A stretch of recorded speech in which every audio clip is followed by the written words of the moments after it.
Good morning, everybody. Today is Sunday, and I want to first say welcome to the channel. We got people on the Facebook. We got more people who have joined. So welcome to Revelation Life Ministries. Either you're on the Facebook Revelation Life Ministries regular page or you're part of the Revelation Life Ministries group. And also to our prayer team that we have in the background. I send a text out too. Again, still thanking Regina and my sister Christina for doing the prayers and the devotionals. I'm not going to talk too much. I hopefully won't be on here for 15 minutes, but I want to just share kind of what's on my spirit right now and the times we are here in America. And I say America because lately on Revelation Life, it looks like we have a lot of people from Africa and other countries that are joining the page. For those of us who are Americans, you already know what we're going through, but the world is watching as well. So with everything going on, I'm not going to go with all the names. Everybody knows different situations. We've had issues happening here in our country that have started years ago, bubbling back to the surface under a new climate. I'm going to just say it like that. And it has always been my premise that God gave us the leadership we have because of really where we were at as a country morally. And everything about who we have represents us. It honestly does. From even now being a more online community, Twitter is like this particular individual's favorite thing, to the very narcissistic mindset, to some of the comments that aren't the best. And I'm not a person that's going to say, oh, I'm appointed, this is you who did this. The issues that have happened under this leadership have always been here. It's just not that person. So I want to say that first off, and I'm not defending. I'm just saying it's not just that person. It is an existing underbelly of our society that under this leadership has been allowed to come to the surface. So what it is, we've had a Band-Aid over our mess for years. And we have a very deep, entrenched belief system, racial divide, classist divide that is in our country. But we have a new generation of young people, and I'm going to say those people probably under 40, who, and especially even the younger ones, who also have no filter, who very much live on their emotions, who have grown up in a much more, I'm going to say, violent society than what I come from. And watching, my spirit's been heavy here for the past couple of days with all of this. It was heavy from watching the video of the young man being killed by the cop. But it was also heavy from the previous young man who was jogging in the neighborhood, who looked at an empty house and then was gunned down in the streets like an animal by people who weren't even law enforcement. And that would have been bad if he was law enforcement, but you on top of that weren't law enforcement. And the way in which it was handled and the nonchalant behavior at which they did it with no remorse. You know, from the beginning of the garden, and we're going Bible here. I'm not going to go and pull out scriptures right now. Y'all can look this up. From the beginning of the garden, one of the things that Satan did when he deceived Eve was he said that if she ate of the tree that she was restricted from eating, she would be like God. And from the very beginning, it's been man's kind premise to be better than. And we want to be better than someone else. We want to feel important.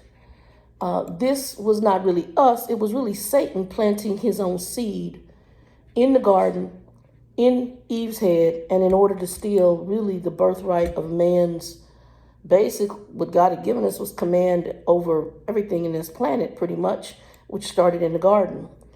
And in a sense, what we did was similar to the two sons that had the birthright, and the other one Jacob tricked the brother into giving him his meal for the birthright. We turned around and did the same thing. We gave our birthright that God had given us of our dominion over the planet. We gave it over to Satan when we, in the garden, disobeyed. But the underlying thing that when I'm thinking about this is that it was all about us feeling important and being better than God. There's this mindset that it lies. We try to do it one up on each other. We try to do it when we floss in cars. We try to do it with our clothing. We try to do it with our hair. That's why we have a person in leadership that's always sweeping over and very cognizant of what that person in their mind feels stylish. I have a father who's exactly the same way. And it's how you look, how you appear. But it also happens in trying to be better than people based on maybe their ethnicity, or their skin color, as we use here in America. I hate the race color issue. And we want to be better than someone else. That's the issue. That's really the underlying issue. And because of that, we then start walking in the mindset that we are better than someone else when we have a group of other people who are like-minded, who think that way. And then it becomes okay to be violent and to kill people and so forth. So then what violence can do is breed violence. Right now, there's a group of us, African American, Anglo, Latino, the list goes on. We're not in the streets rioting. Some of us are at home praying. But we see a generation of people who right now are angry. See, this same generation, unlike my generation, who we got in a tiff at school, we put our dukes up, we fight, roll around dirt, and it'd be over. Of that generation, we now have a group that comes out of that who goes into schools and shoots up schools. So we have to understand it's a different mindset, or I'm going to say a different spirit. We'll get to that in a minute. So right now, upheaval across the land here in America. And we're starting to look like we were considered what a first world country is what we were considered, first world country. But we're now looking like countries that we felt were less than us. They're better than thing. Because we in the street violently, rioting, looting. And I get the anger. I get the tired, burnout. We're in a time where people are frustrated because they've been locked up because of the pandemic. They feel hopeless.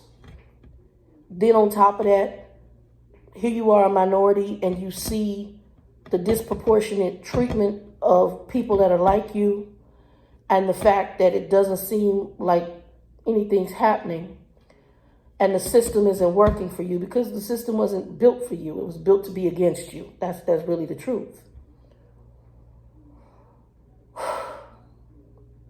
So now I'm sitting here, and as a Christian, as a minister, how do I navigate this? How do I encourage people? How do I explain this? How do I put God in the context of this situation? For the past couple of days, a song's been playing in my head, and it's you came from heaven to earth to show the way. From the cross to the grave, my debt you paid. From the grave to the sky, Lord, I lift your name on high.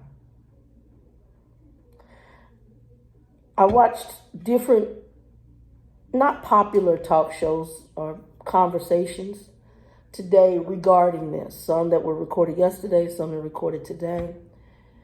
And you got African American mothers talking about their fear for their children that they've raised. Yesterday evening, my brother, who's my youngest brother here in Arizona, and he's an educator at the community colleges here in Phoenix. And he did a video talking about, the solution is not the rioting. It's you've got to get to voting. This is an intrinsic system. And he came from a very scholar type mindset as to what the issues are. And I'm 100% with them. This is a very entrenched system on all sides. There's more to the classist racial divide than if we sat down and really laid it out. We'd have to take all the walls in this house to show where the traps have been set along the way. Do we talk about the welfare system? Do we talk about the prison system? Do we talk about the political system? Do we talk about the education system? All these systems have been set with intrinsic things to keep a certain group in their privileged status and other groups not able to, in most cases, rise above a certain point, called the glass ceiling, okay? Sometimes it can be based on your financial prowess. Other times it can be based on your ethnicity. Sometimes it can be based on your education. Sometimes it can be based on your gender. Sometimes it can be based on your age. This underlying thing that goes around and stops and blocks.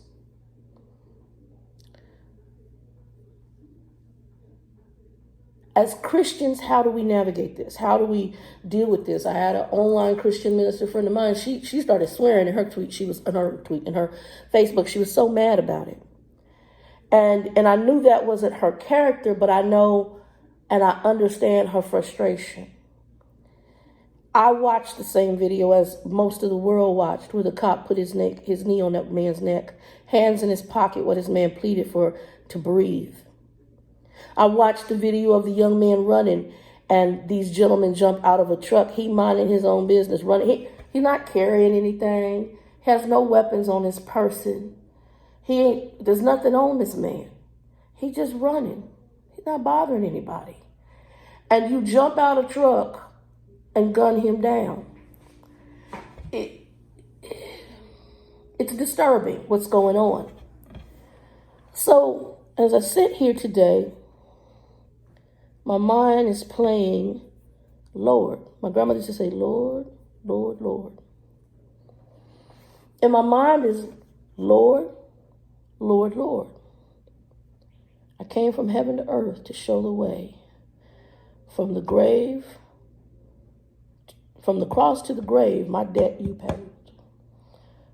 From the grave to the sky, Lord, I lift your name on high. What is it that's powerful about that? It goes back to a little scripture. Let me help you out. Your fight is not against flesh and blood, but against powers and principalities in the dark places, basically. So basically, he's telling us this is spiritual warfare that we're dealing with. It took me a long time because of damages from my childhood. And I forgive both my parents. I have one of them I don't really deal with, and that's not to be mean. We just don't get along. And for whatever reason, when she's around, my mother's around me, and I'm around her, it's just not a good thing. And I know it's spiritual. I now know it's spiritual. I know it's spiritual because of some of the damages that happened to her. And so for whatever reason, that thing rises up. We all have demonic forces, I think, assigned to us. In my opinion, I really believe that. And they're applied, they're assigned to make us fall, because the goal of the enemy is to take as many people into hell with him as he can. It's in order to jab that knife at God. I'm going to get you back, because who really wanted to be God was Satan. We were sitting in the garden chilling. He planted a seed of what he wanted. Eve wasn't just sitting there going, I want to eat from that tree. It said after he talked to her, it became pleasant to the eye. They doing their thing in the garden chilling, not bothering nobody. And this genius comes up.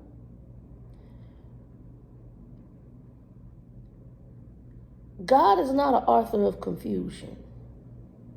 So that tells you what's going on. The fight that you have is not against flesh and blood, but against powers and principalities. In one of the talks today, one of the ladies said, we need to be more praying. She's 100% right. There's a thing called intercessory prayer. It's where you get in there and the unctionings, the groanings, you may fast, declare a fast. But at the same time, we're in the birth pains of some things that are about to come forward.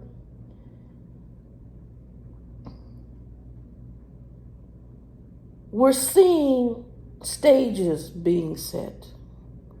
And I still believe that, even with this going on right now. Usually a riot happens in the place that it happens, but we have riots happening all across the U.S. People are pissed off. And a lot of them have no spiritual grounding because we have a generation of people who haven't been raised in church, who haven't been raised, and I'm saying church is the way, but when I say church, you haven't been raised with a moral foundation, okay? They have no filter, no foundation. The television raised them. The Game Boy, the PlayStation, the Xbox raised them. The television, your phone raised them. They have no parenting. They have no thought process. And what they know to react on is whatever they sense they feel they're going to do. I've sat down and talked to people's children, and when I get off the phone, my head hurts. Because I'm like, this is the craziest conversation I've ever heard. Because their thought process, their logic, the way they think is so dynamically different. So understanding how to navigate through these times and what steps to take, for them and some of them it doesn't compute. And all they know is to rush in action. It's the same way a kid now is bullied or talked to or has bad family issues or gets into a fight. And no longer is it we just put our dukes up there and fight and I'm done with it. They then know how to go home, get mom and daddy's gun, rifle, whatever, and go back into schools and do damage. We're dealing with some of that generation. Right now, as Christians, we need to be prayerful. Prayerful for wherever you're at in the world and for each other. Prayerful that God allows us, whatever the last ditch move is, to reach who we can reach and then let him take us on. Because we are seeing the prelude of the madness. I'm praying that maybe folks would wake up. I'm praying that folks would check themselves and wonder, how do I get this anger in check? And why am I this angry? Why am I this mad? I understand why. But as Christians, I didn't immediately get angry. I felt remorse. I felt sadness. I felt grief. I felt hurt. Disappointment. I didn't feel hatred. I felt sadness that we are here at this time.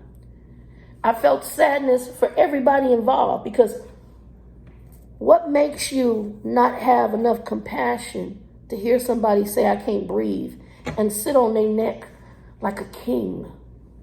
What happened to you?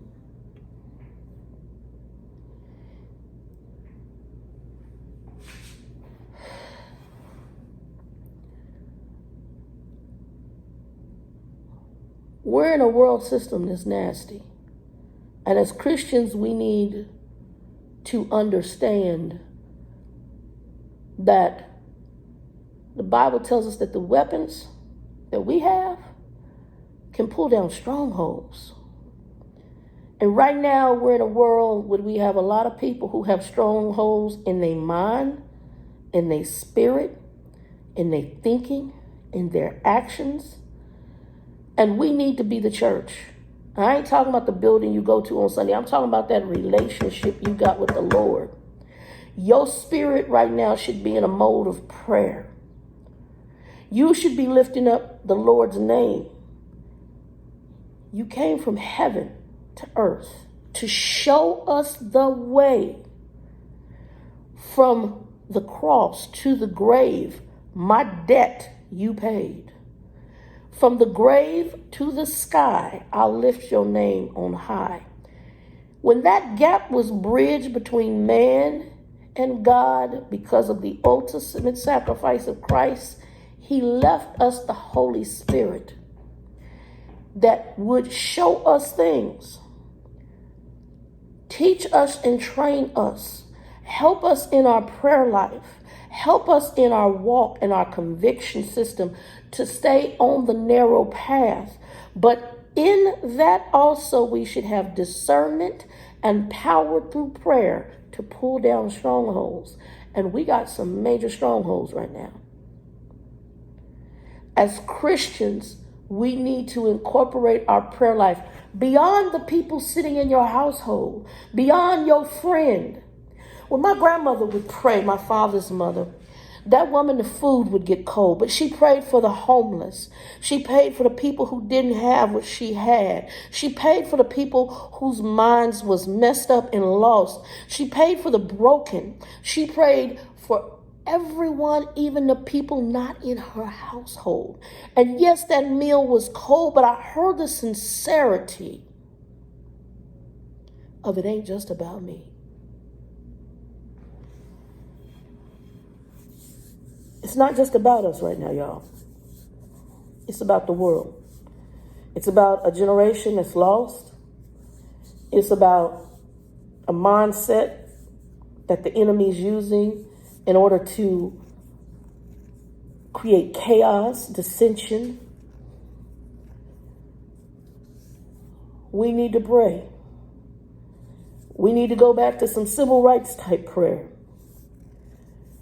And we need to have the logic that peaceful protest and that Lord would move those people in the right areas in order to give the church the time to minister and reach the rest of the called, chosen, and elect that are asleep, and to bring in that last harvest.